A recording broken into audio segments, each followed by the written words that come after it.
Everybody, I'm Dawn Meifert, and thanks for joining me on Here's the Deal. So this week we're answering viewers' emails. I got an email from a woman named Arlene in Washington State, and she said she's very confused around women's rights, the war on women, and what is actually happening.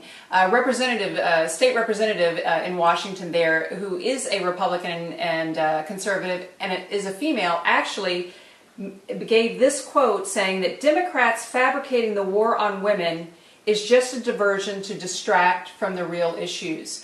So let's take a look at what we're all talking about here and really separate fact from fiction. I'm a believer that proof is in the policy. If you look at the legislation of what Republicans are doing, that tells you volumes. They may say one thing when they are talking head on television. Sean Hannity, Bill O'Reilly, all of these guys are trying to act like the war on women really doesn't exist. But the proof is in the pudding. In the last full congressional year, 2011, Republicans introduced more than 1,000 bills to the floor around restricting a woman's right to choose, which means the right to have an abortion.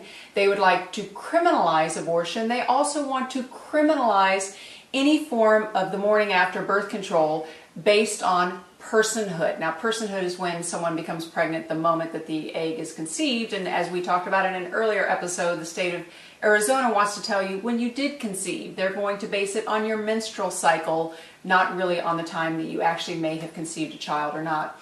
So we're looking at more than 1,000 bills, and they framed this not as a health issue, they framed this as a religious issue, hence the whole thing with the church not wanting to provide birth control or contraception to women, which, by the way, you don't see anyone complaining about anyone providing Viagra. There's plenty of Viagra out there for the men, but they don't want women having access to birth control. And this is not about just birth control. Defunding Planned Parenthood is not just about abortion.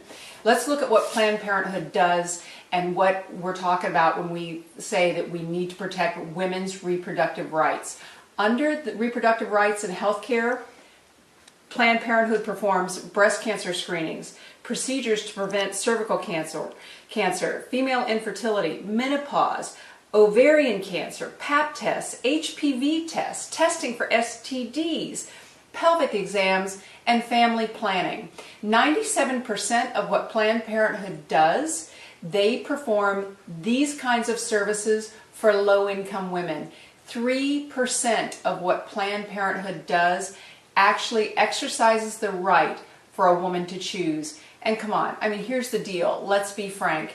If men became pregnant, abortions would be available at the drive-thru. I'm Dawn Meifert, and this has been Here's the Deal.